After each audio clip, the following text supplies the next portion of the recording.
సహోదరులు, భక్తి సింగారిక పరిచర్య నుండి అనుదిన ధనములు అలసిన వానికి ఓరడించు మాటలు. నీవు నాకు అనుగ్రహించిన మహిమను నేను వారికి ఇచ్చేదని. యోహాను 17:22. అపోస్తలుడు రాబో లోకమును గురించి లేక నూతన సృష్టిని గురించి హెబ్రీ 2:5లో తెలియజేయుచున్నాడు.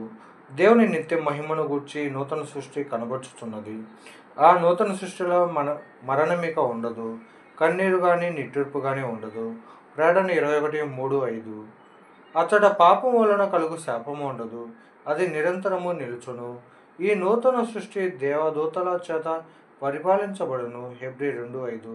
వారు బలవంతులైన దూతలైనప్పటికీ వారు నిరంతరము దేవుని చిత్తమును కోరికను నెరవేర్చుదురు. కానీ ఆ నూతన సృష్టి యేసుక్రీస్తు ప్రభు చేత వెదకి రక్షించబడిన వారి చేత పరిపాలించబడును. కీర్తన 103:20లో యెహోవా దూతలు ఆయన ఆజ్ఞలకు లోబడి ఆయన వాక్యమును నెరవేర్చు బలశూరులని చెప్పబడినది. వారు ఎదురు తిరగరు, అవిధేయత చూపరు. వారు బలవంతులు, ప్రకాశమానులు. లూకా 24:4. వారు అసంఖ్యాకులు. ప్రకటన 5:11. అయినప్పటికీ దేవుని మహిమతో నింపబడిన రాబో నూతన సృష్టి దూతల ద్వారా పరిపాలించబడదు. హెబ్రీ పత్రిక 1 అధ్యాయంలో దూతలు మనకు పరిచర్య చేయు సేవకులైన ఆత్మలను చదువుచున్నాము. యేసుక్రీస్తు ప్రభు దూతలకందరినీ కూర్చి వారికి రాబో నూతన సృష్టి యొక్క మహిమను గూర్చి చెప్పు దినమును గూర్చి ఊహించుము. వారు నూతన సృష్టిని గురించిన మహిమ అంతయు చెప్పబడిన తర్వాత ఆశ్చర్యపడుదురు.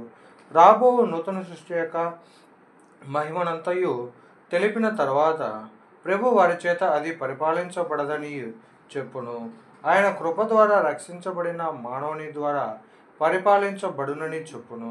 యూదాపత్రిక 24వ ప్రకారము ఒక దినము మనము ఆయన ఎదుట నిర్దోషులముగా నిలువబెట్టబడుదుము. అప్పుడు మనము దేవదూతలను మించిన మహిమను కలిగిన వారముగా నుందుము. అటువంటి ఉన్నతమైన పిలుపును ఉన్నత స్థానమును ఇచ్చుటకి ప్రభు తను రిక్తునిగా చేసుకుని తన ప్రశస్త రక్తముతో మనలను కొనెను. ప్రభు కోరినెడల ఈ లోకంలోనికి ఆయన ఒక దూత వలె వచ్చి ఉండవచ్చును. కానీ ఒక ప్రత్యేకమైన ఉద్దేశముతోనే ఆయన మనలో ఒకని వంటి వాడాయను. హెబ్రీ 2:16-17.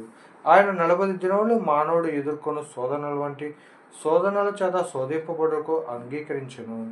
మన నిమిత్తము ఆ శోధనలన్నిటినీ ఆయన జయించెను. కాబట్టి మనము ఎటువంటి శోధనలు ఎదుర్కొనేదమో ఆయనకు తెలియను. మనకి ఏ విధమైన బలహీనత కానీ శోధన కానీ కలిగిన యెడల వాటిని జయించుటకు ప్రభు మనకు సహాయం చేయును.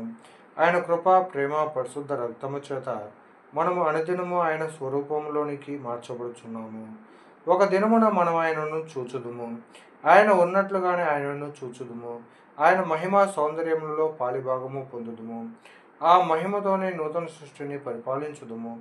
ఇప్పుడు ఈ భూ సంబంధమైన పరీక్షలు, శోధనలు, కష్టములు మనలను నూతన సృష్టి కొరకు సిద్ధపరచును.